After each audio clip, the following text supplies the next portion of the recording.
Seja muito bem-vindo ao 2Dedos de Teologia, eu sou Iago Martins, você está no meu escritório e no programa de hoje nós vamos responder as suas perguntas feitas lá no meu Instagram acerca de dois vídeos que a gente já lançou aqui no canal. O nosso vídeo sobre dízimo e o nosso vídeo sobre salário pastoral. Eu pedi pra vocês fazerem perguntas sobre dízimo, sobre ofertas, sobre salário de pastor, sobre esse tipo de coisa toda. Então no vídeo de hoje eu vou responder as suas questões acerca do assunto, que é pra gente não só lidar aí com a teologia da questão, mas também tentar lidar com suas dúvidas mais práticas. Então vamos lá pro Pergunte ao Pastor dessa semana. O dízimo é uma obrigação? É realmente 10%? A gente falou sobre isso no nosso vídeo sobre dízimo, explicando que nós não damos dízimo, nós damos contribuições e que o padrão do Antigo Testamento serve como um modelo didático, mas que ele não é necessariamente um valor fechado que a gente deveria estar reproduzindo de forma igual. Podemos fazê-lo por conveniência, mas nós deveríamos ser mais generosos do que os personagens do Antigo Testamento. Isso está muito bem explicado no nosso vídeo sobre dízimo. Quem não dá o dízimo rouba a Deus? Qual a melhor interpretação de Malaquias 3:8? Isso é muito legal, porque Malaquias 3:8 fala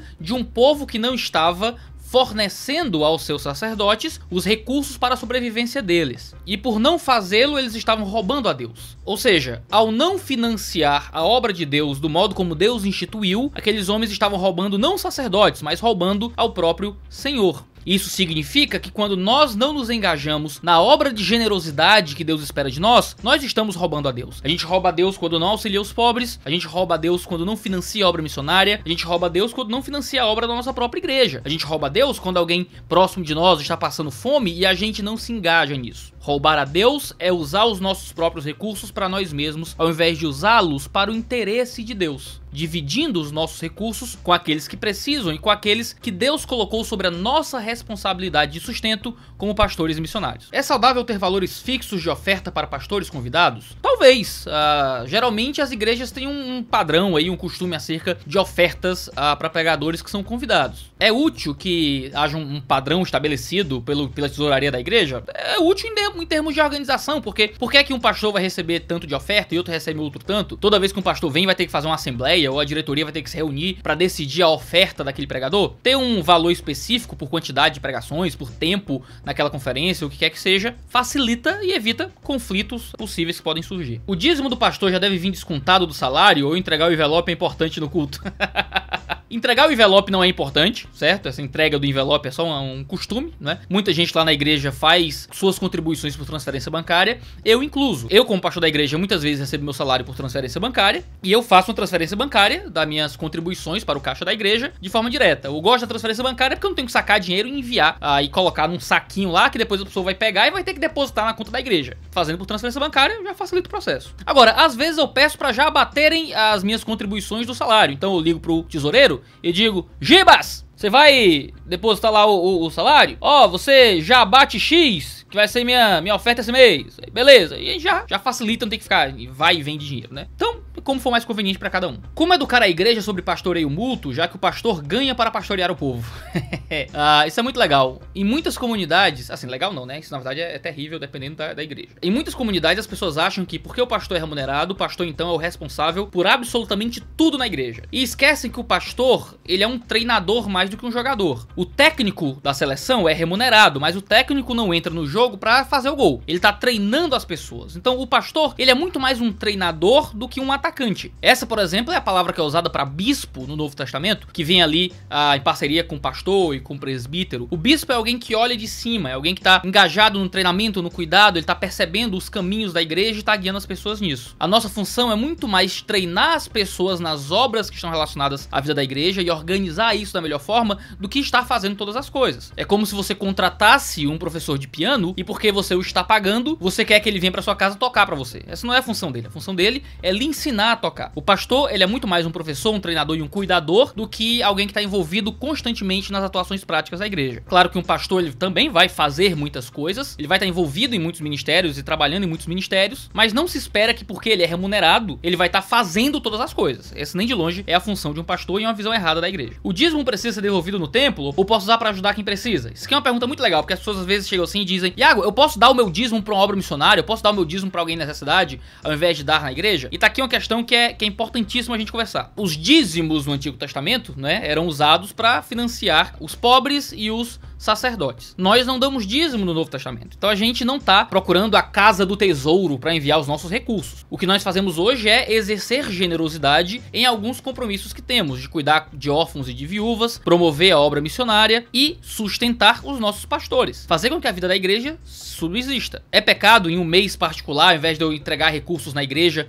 eu lidar com alguma necessidade urgente que surgiu? Eu não posso dizer que é pecado. Agora, é importante que você esteja engajado em tudo aquilo que é sua responsabilidade. A responsabilidade com o cuidado de sustento da sua igreja é uma responsabilidade sua. É você que senta nos bancos, é você que usa o ar-condicionado, é você que demanda de energia e de esforço da equipe pastoral, é você que escuta os sermões, é você que é beneficiado diretamente da vida da igreja. Então é importante que você esteja engajado constantemente no sustento da vida da igreja. Abrir mão da generosidade para com a tua própria comunidade sob a desculpa de exercer generosidade em outras circunstâncias é terrível.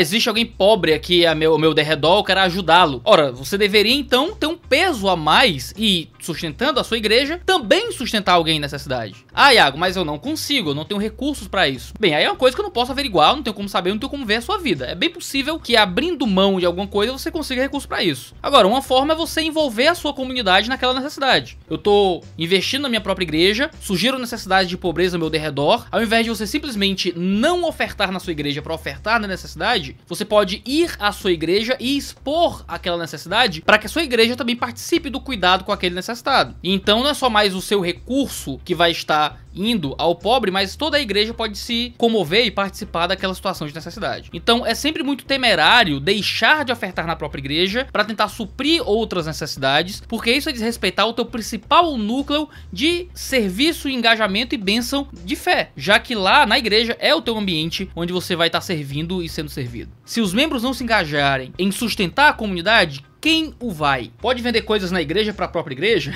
Pode, certo? Não existe nada na Bíblia que o condene. Quando Jesus purifica o templo, ele estava criticando o pessoal que estava fazendo da adoração um negócio. O próprio processo de adorar, o próprio ato de entregar o sacrifício, dependia de um engajamento financeiro diante daqueles que vendiam as próprias ofertas e tal. Isso não tem nada a ver com a igreja vender um cachorro quente no fim do culto para arrecadar dinheiro para missões, certo? Pode sim, sem problema nenhum. Pastor tem que ter um limite para salário? Não, se a igreja quiser colocar, aqui na nossa igreja nós não pagamos mais que X, não tem problema. Agora, qual o limite pro salário do pastor? Não sei, é o limite do bom senso, é o limite do que a igreja achar por bem pagar. Não tem como dar esse limite. Deus não dá, o que é que a gente tem que dar? Agora, se a igreja diz, não, aqui o teto, a gente acha que o ideal na nossa comunidade e tal, pra nossa realidade, pra nossa cultura, pra nossa cidade, é bom que o pastor ganhe no máximo tanto, e faz um plano, sei lá, assim, chega, ganha tanto, aumenta tanto, ganha isso, aquele outro benefício, aí a igreja é soberana para decidir o que quiser. O que acha da igreja ter funcionários? Depende muito da estrutura da igreja e do jeito como a igreja funciona. Eu acho que a gente vive muito numa cultura de profissionalização da vida da fé, em que os músicos da igreja são pagos e que a igreja tem um escritório amplo com vários funcionários nas mais variadas áreas. Eu acho que é importante a gente manter o espírito do voluntariado, da oferta de tempo, de participar da vida da igreja. Lá na nossa igreja, na Manaim, a gente não tem zelador, a gente tem uma escala, tem um ministério de limpeza, tem vários irmãos que se voluntariam, a escala desse ministério, e nós, como irmãos, vamos lá lavar e arrumar as coisas da igreja. A gente não tem funcionários para isso. Todos os nossos ministérios são com pessoas que dedicam o seu tempo. Agora, às vezes a igreja é muito grande, a igreja precisa de uma secretária de tempo integral para auxiliar em alguma coisa, a igreja possui muitas atividades, é uma igreja central, sede, que tem isso e junta isso, e tem a reunião de não sei quem. Dependendo da estrutura que se coloca em volta da igreja, às vezes alguns funcionários, principalmente quando envolve zeladoria e outras coisas, se tornam necessário, de segurança e de coisas assim. Então, vai aí do bom senso da própria comunidade. É certo ter um preço tabelado para pregar em igreja? Eu falei sobre isso no vídeo sobre salário de pastor, vai lá que eu explico direitinho. Eu acho um tanto problemático, mas eu julgo mais quem paga altas ofertas que são cobradas do que quem cobra especificamente. Pastor pode decidir o próprio salário enquanto os ministérios ficam sem dinheiro? Eu acho muito errado que pastor decida o próprio salário. O pastor pode, num ato de convite a um ministério, dizer, não, tá, eu preciso de tanto para sobreviver, e a igreja decidir se paga ou não. Agora, pastor decidir o próprio salário não é o ideal. Estou em pecado se não pago o dízimo? Lembrando que pagar dízimo é um termo errado, a gente não dá dízimo, mas você está em pecado se você não está sendo generoso, se você não está sustentando a sua comunidade, participando para que aqueles que são presbíteros que ensinam bem possam ter dobrados honorários, para que missionários se mantenham no campo e que os pobres tenham como sobreviver. Se o pastor deveria ser remunerado na igreja, os demais deveriam ser voluntários? Quando a gente olha para o Novo Testamento, aqueles que são remunerados na igreja são pregadores e missionários, são os pastores e os evangelistas. evangelistas, pessoas que estão engajados em serviços de ensino e evangelismo de tempo integral. Outros voluntários da igreja são irmãos que possuem seu emprego, que também ajudam e servem em outras áreas. É correto o filho de pastor ser assalariado se são ativos no ministério? Eu acho que a ideia aqui é o filho do pastor ser contratado da igreja porque serve muito no ministério. Não gosto da ideia, certo? Novamente, eu acho que a gente tem que resgatar a cultura do voluntariado e abandonar essa ideia de que você vai encontrar um emprego ou que igreja é carreira, certo? Não é. Existem pastores, missionários, que são pessoas sustentadas para o serviço do reino, e a gente não encontra na escritura músicos sendo sustentados, ou o pessoal do design, do marketing, ou o que quer que seja. Se uma igreja tem necessidade, tem tanto serviço que precisa desse tipo de gente, dessas áreas de atuação sendo contratadas, aí é outra coisa, depende de cada um, mas isso não é o comum e nem é o normal, geralmente, é fora do que é ordinário. Porque as igrejas, em geral, não adotam a exposição de quanto sai e quanto entra na igreja assembleia? Bem, a nossa igreja lá tem isso, a gente tem relatório financeiro, basicamente toda igreja congregacional tem relatório financeiro, e muitas igrejas têm isso, você sabe quanto entrou, quanto saiu e tudo mais. Igrejas que não têm isso não estão respeitando os irmãos para serem abertos quanto às finanças. É importante que igrejas tenham relatórios financeiros à disposição para que os irmãos possam ver e saber para onde vai o dinheiro. Além disso, os irmãos deveriam decidir para onde vai o dinheiro, não só saber, mas participarem do processo de tomada de decisão. Pessoas que comentam a Bíblia podem lucrar em cima da Bíblia comentada? Interessante. Deixa eu falar de livro de forma geral. Ninguém ganha dinheiro com livro no Brasil, certo? Tem que ser, sei lá, o Paulo Coelho pra poder ganhar dinheiro vendendo livro, tá bom? É muito difícil. O cara vai ganhar algum dinheiro em cima da Bíblia comentada? Não veria nenhum problema. Ele tá sendo remunerado por um tempo e um esforço que ele despendeu de estudo, de formação e de escrita, de comentário e tudo mais. Se ele vai receber royalties pelos comentários da Bíblia, não teria absolutamente nenhum problema. Você tá comprando a Bíblia, aquela Bíblia tá sendo dada pra você como um papel, um instrumento que está à sua disposição, ela é colocada de graça na internet para você ler. Existem muitas bíblias sendo doadas por aí. Você pode conseguir uma bíblia de graça sem dificuldade. Milhões de novos testamentos são doados todos os anos pelos gideões. Quando você compra uma bíblia, você geralmente está comprando algum item a mais. Está comprando uma folha melhor, uma capa melhor ou comentários acerca do texto. Nada mais justo do que aquele que participou desse processo seja remunerado por aquilo que ele está entregando, certo? Do seu tempo e do seu conhecimento às pessoas que têm interesse naquele recurso. Uma pessoa pode ser excluída da igreja por não contribuir financeiramente? Olha, poder pode, certo? Por ele não estar participando do processo de ser generoso. Eu sou desempregado. Tudo bem. Eu sou estudante. Tudo bem. Eu tô passando por uma dificuldade financeira terrível. Tudo bem. Você tem que estar recebendo então recursos da igreja. Tem que ter uma cesta básica. A igreja tem que estar lhe ajudando aí financeiramente. Agora, você é uma pessoa que tem uma vida comum, tem um carro, tem uma casa, consegue pagar suas contas, e você não participa do sustento da comunidade, você vai passar pelo processo de Mateus 18, que é o processo de disciplina eclesiástica para se arrepender da falta de generosidade e ajudar os pobres, as viúvas, os órfãos, missionários e pastores. Então sim, alguém pode ser excluído da igreja por não ser generoso, por ser um ganancioso. Tem uma boa aqui. É correto cobrar por cursos de teologia? Será que é uma alfinetada? Eu não sei se é uma alfinetada. Será que estão alfinetando os nossos cursos online? Mas isso aqui é muito legal, tá? Eu quero poder falar a respeito disso com vocês. De vez em quando, surge alguém brigando comigo, sei lá, me ofendendo de alguma forma ou tentando me ofender, porque a gente vende cursos de teologia. Você pode participar do Teologia Descomplicada, que é o nosso curso de teologia sistemática, menos de R$60 por mês para ter um grande panorama de teologia sistemática. Você também pode estudar com a gente no Simplificando o Grego Bíblico, nosso curso de grego desde o zero até o início do grego avançado, coisa linda para você treinar com a gente e aprender coisas que talvez você nunca tenha aprendido, iniciação teológica ou como ler a Bíblia, o Novo Testamento no original. Aí vem quando surge alguém, mercenário do mal, vendendo a palavra de Deus, de graça recebeste, de graça dai. E eu acho isso muito legal, porque como a gente falou no nosso vídeo sobre salário de pastor e cobrar pra pregar, o de graça recebeste, de graça dai, está falando daquilo do ministério que está relacionado ao cuidado dos perdidos. E falava que Deus sustentaria através daqueles que estivessem dispostos a ouvir a palavra, aqueles que iam pregar o evangelho de graça. E bem, praticamente todo pastor vive assim. Eu vivo assim, eu sou pregador e eu vou evangelizar pessoas e nunca cobrei R$1 das pessoas que são evangelizadas. Agora, qual é o problema? As pessoas acham que isso significa que absolutamente qualquer coisa relacionada ao treinamento ou ao ensino teológico deve ser de graça. Então, conferências teológicas devem ser de graça, livros devem ser de graça, bíblias devem ser de graça, cursos de teologia devem ser de graça. E o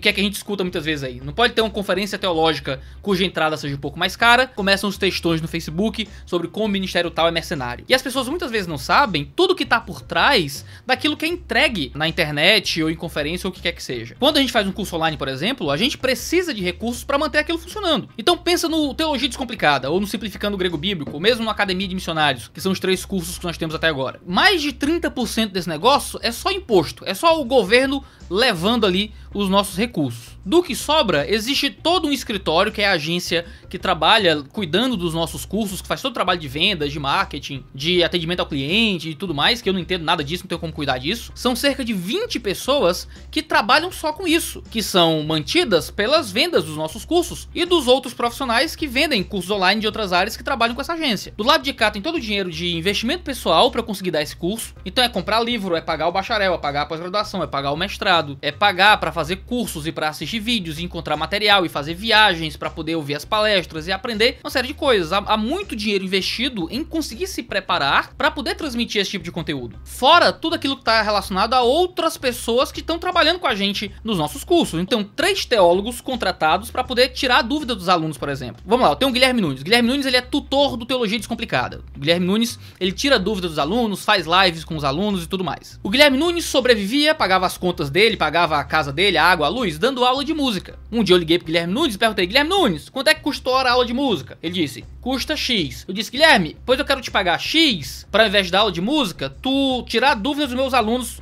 1 hora por dia. Essa 1 hora que tu daria aí de aula, tu dá pros meus alunos aí 1 hora de tirar dúvidas com eles todo dia e tal, tal. Pode ser? Vamos lá. Ora, eu tenho que pagar o rapaz para que ele possa sobreviver a vida dele, para que ele possa pagar as contas dele, para que ele possa pagar gasolina e, sabe, comer. Se eu não tenho recursos para pagar um profissional, esse profissional vai estar tentando sobreviver de outras formas, ele não vai ter tempo bastante para poder cuidar dos alunos. Ora, você realmente acha que seria melhor que o Paul Washer tivesse um outro emprego ao invés de estar pregando? Você acha que o John Piper estaria escrevendo tanto livro e trazendo tantos sermões se ele tivesse que ser atendente num pub 8 horas por dia, ao invés de estar produzindo e estudando teologia 8 horas por dia? Você acha que o D.A. Carson teria escrito tantos livros e tantos comentários se ele tivesse que passar 12 horas por dia consertando ar-condicionado? Ele não dá, ele tá gastando o tempo dele produzindo justamente porque ele tem recursos por trás dele. Então quando um curso desse é vendido, esses recursos financiam para que pessoas possam dedicar o seu tempo em cuidado dos alunos. Fora tudo aquilo que está por trás do próprio processo de manter esse curso, de filmar, de pagar editor, de pagar revisão, de pagar pós-produção, de pagar a plataforma e também minha própria remuneração nesse processo. Eu trabalhava, quando eu comecei a gravar vídeos aqui pro YouTube, como revisor e tradutor para editoras. Eu passava muito tempo traduzindo, revisando tradução, fazendo revisões gramaticais como freelancer para várias editoras. Isso pagava as minhas contas. A partir do momento em que entrou mais recursos através daquilo que a gente faz na internet, mais tempo sobra para produzir conteúdo aqui para vocês e fazer cursos e tudo mais. Se esses cursos não trouxessem um retorno financeiro, eu teria que estar fazendo outros trabalhos para poder pagar minhas contas, ao invés de estar produzindo esse conteúdo para vocês. Então vender um curso online, cobrar um valor por esses cursos é nada mais do que remunerar de forma correta e justa as pessoas que estão por trás de tudo isso, lidando com os custos atrelados a isso. E permitindo que vários teólogos e vários homens de Deus, ao invés de estarem gastando o seu tempo pagando as suas contas produzindo outras coisas, eles podem pagar as suas contas produzindo conteúdo para o povo de Deus. E olha quem ganha com isso. Ganha com isso aqueles que são o povo de Deus.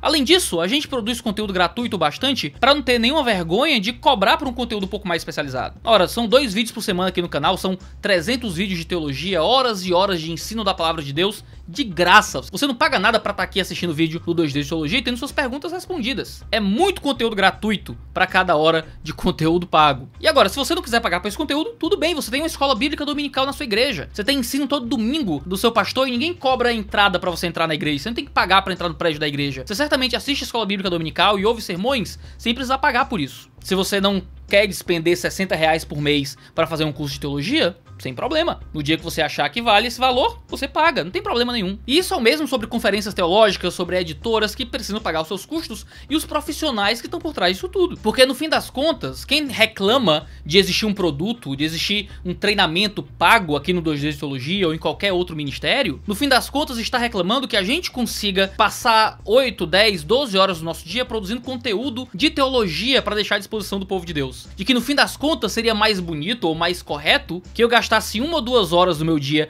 para produzir teologia e passasse outras 8 horas como contador, que era o que eu seria, provavelmente, se eu não tivesse ido pro seminário. Você acha que teria esse tanto de vídeo no ar? Você acha que teria 7 livros publicados? Você acha que teria cursos de teologia à sua disposição se você quisesse? No fim das contas, isso é bobagem. Isso é ser ingrato. No fim das contas, é ser mão de vaca, é ser pão duro. E no fim das contas, é ser anti a propagação do evangelho. Porque você gostaria que menos conteúdo cristão fosse produzido, que menos treinamento estivesse à disposição, simplesmente porque te ofende a ideia de alguém estar conseguindo recursos para a própria manutenção financeira através de servir o povo de Deus. Isso é bobagem. É maravilhoso que as pessoas estejam conseguindo pagar as próprias contas e, quem dera, enriquecendo de forma lícita através do serviço ao evangelho. Porque quanto mais recursos entrarem na mão de boas pessoas que amam a Deus, mais eles vão ter meios de devolver isso em material e em serviço à própria igreja. Mas é uma coisa muito engraçada, porque crente é um bicho muito engraçado.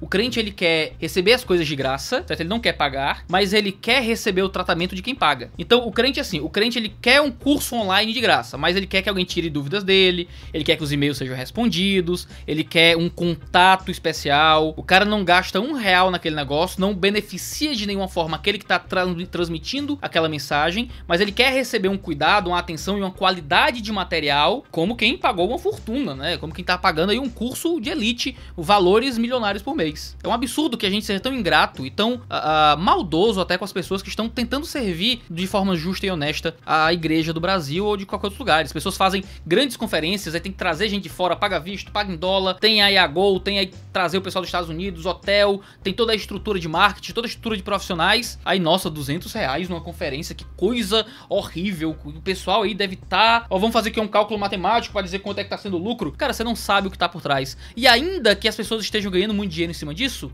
qual é o problema? O que é injusto? É obrigado isso? É obrigado a estar nessa conferência? Se você não for pra essa conferência, sua fé vai acabar. Você é obrigado a estar nessa conferência, nesse evento, a comprar esse livro, a comprar esse curso. É um item que foi construído a mais para aqueles que tiverem interesse, para aqueles que acharem que aquele valor representa realmente o que vale aquele curso ou aquele evento. O preço é uma ótima ferramenta de comunicação. O preço não é uma coisa do diabo. O preço é um instrumento de Deus para alocar recursos sociais. Quando algo tá mais caro, o que tá sendo comunicado por aquele que vende é que aquilo tá valendo mais naquele período. Se você discorda da valoração daquele produto porque ele tá mais caro, é só não entrar naquela relação porque ela é livre. O preço é um comunicador. Quando preços sobem ou preços descem, algo tá sendo comunicado sobre a escassez daquele produto, sobre quantas pessoas desejam aquele bem. Se uma conferência tá muito cara, se um curso tá acima do seu orçamento, se um livro tem um preço que não lhe agrada, você não é obrigado a tê-lo. Aquele preço evidencia um dado de mercado que você escolhe se vai participar dele ou não. Ficar ofendido pelo preço das coisas ou pelo simples fato de pastores participarem financeiramente desse tipo de coisa é ser um ingrato, é ser mesquinho. Duvido que essas pessoas sejam as pessoas generosas que estão investindo na obra missionária e ajudando quem realmente precisa. Primícias devem ser cobradas? Nossa, primícias não, certo? Não existe nada de primícia, dízimo, oferta alçada, trízimo, o que quer que seja no Novo Testamento, certo? Existem ofertas, nós damos ofertas e só. Se a tua igreja fica criando tipos de ofertas, dízimos, primícias e tal, sai daí que é coisa de gente doida, geralmente, tá? Alguém pode se afastar de cargo eclesiástico por não dar dízimo? Sim. Se a pessoa, ela não está engajada em momentos de generosidade, se ela não está sendo generosa com o recurso dela, ela não deveria estar no ministério porque ela é apegada aos próprios bens. É o que a gente lê nas cartas pastorais acerca do presbítero, do diácono não serem homens que amam o dinheiro. Como é feita a divisão das receitas na igreja? Tipo, porcentagem para manutenção, porcentagem para salário, porcentagem para missão. A igreja tem que definir isso. É importante que a igreja esteja engajada no que é justo e honesto, construindo coisas eternas do que construindo simplesmente prédios ou o que é que seja. Quanto seria o mínimo, máximo aceitável para pagar para um palestrante, pastor? Isso não existe, a igreja que decide essas coisas, não dá para saber, não existe nada escrito na palavra de Deus sobre mínimo ou máximo. Isso aí a igreja vai decidir com sabedoria e prudência. O que você acha de colocar o nome dos dizimistas no fonográfico da igreja? Eu acho errado, eu acho que é uma exposição desnecessária. A Bíblia diz que nossas ofertas devem ser privadas, a mão esquerda não deve saber o que é que a direita faz. Não faz nenhum sentido ficar expondo, então dizer de púlpito quem foram os dizimistas do mês, porque isso é uma exposição desnecessária e é só um jeito de tentar obrigar as pessoas, através do constrangimento, a ofertar financeiramente. Agora, esses dados podem estar registrados em algum lugar, mas esses dados não deveriam estar à disposição tão facilmente como um jeito de forçar as pessoas a dar o que quer que seja. É correto um pastor se tornar milionário através da pregação da palavra de Deus? É impossível um pastor se tornar milionário através da pregação da palavra de Deus. Um pastor milionário provavelmente está sendo um manipulador, certo? Deve estar aí sendo dessas igrejas neopentecas, neopentecostais, o que quer que seja. Agora, se de forma correta, um pastor, sei lá, ele vende livros, ele dá palestras, ele dá aulas, as pessoas dão ofertas altas pra ele por isso, ele se torna muito famoso e tem um programa de TV, então ele tem uma editora, sei lá, aí a igreja entende que o tempo dele ali é muito valioso e tem muitas pessoas de posses na igreja, então a igreja oferece um salário alto, aí é outra coisa, certo? Aí é o fluxo natural. Agora, geralmente pastor não se torna milionário, certo? Quem se torna milionário é lobo, geralmente é lobo que tá enganando as ovelhas, pelo menos é a realidade que a gente encontra por aí. Nossa, pergunta demais. Queria até o final e ir voltando pra ver se... Qual a diferença entre dízimo e oferta? Eu já falei sobre isso. Não existe diferença entre dízimo, oferta, premissas ou o que é que seja. Isso pode ser dividido na estrutura da igreja para fim de organização, mas nada além disso. Tem os dízimos, que são as ofertas mensais que os irmãos sempre dão, e tem ofertas soltas que o pessoal dá, assim, meio que à medida que vai surgindo um recurso a mais ou quer investir numa causa específica. Isso ajuda na contabilidade, na tesouraria da igreja. Agora, em tese, é tudo a mesma coisa, é tudo só oferta. Se um pastor tem emprego e recebe bem, pode renunciar a salário? Pode, sem problema. Conheço até vários pastores que renunciam ao salário da igreja porque trabalham. A lei da semeadura é bíblico? Se eu der o dízimo, eu vou ganhar mais?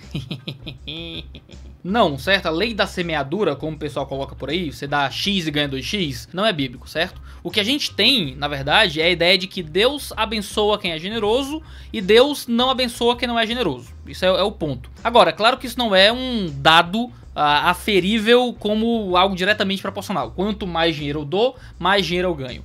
E o que Deus pode fazer muitas vezes é te colocar em situações financeiramente difíceis, mesmo você sendo generoso. É o que a gente encontra nos Salmos várias vezes, quando eles perguntam por que prosperam os justos. Desse lado da eternidade, desse lado aqui, debaixo do sol, as coisas nem sempre se manifestam da forma como a gente espera. 2 Coríntios 9 vai dizer exatamente isso, que se a gente é generoso, Deus vai transbordar os nossos celeiros, porque nós estamos dando semente a quem semeia, ou seja, porque estamos financiando a obra missionária, Deus tem motivos para nos enriquecer, para que possamos continuar financiando essa obra. Agora, se a gente não está engajado, se o nosso dinheiro não faz o bem a ninguém, por que a gente vai ter mais dinheiro? Para quem é ganancioso, ter mais dinheiro é uma maldição, porque você está recebendo mais do seu ídolo. Agora, para aquele que é generoso, receber mais recursos não vai ser um problema para sua fé, porque ele está vivendo uma vida de generosidade, o dinheiro já não é um Deus para ele. O que nós não podemos é criar relações de causa e efeito direta. Então, eu vou dar 3x, que Deus vai multiplicar 3 vezes mais. Eu vou ofertar o valor do meu aluguel, que aí Deus vai me dar uma casa própria, ou o que quer que seja. A gente tem uma ideia muito geral. Se você é generoso com seus recursos, existe um motivo para que Deus transborde os seus recursos. Se você é mão de vaca, não há motivo para que Deus lhe enriqueça. É uma questão muito simples que muitas vezes vai se manifestar de forma clara na vida de algumas pessoas, muitas vezes não, porque Deus é Deus, ele faz as coisas do jeito que ele quiser. Depois a gente faz um vídeo diretamente só sobre teologia da prosperidade e os defeitos disso. Tá bom? Vídeo aqui toda terça e quinta-feira, se inscreve aqui no canal pra você ficar sabendo sempre que tiver vídeo novo, assina as notificações pra você não perder nada que a gente solte aqui, como vídeos extras e outras coisas. Sempre 10 horas da manhã, que é o horário da família brasileira de Jesus e da igreja. Valeu, legada, e tchau, tchau.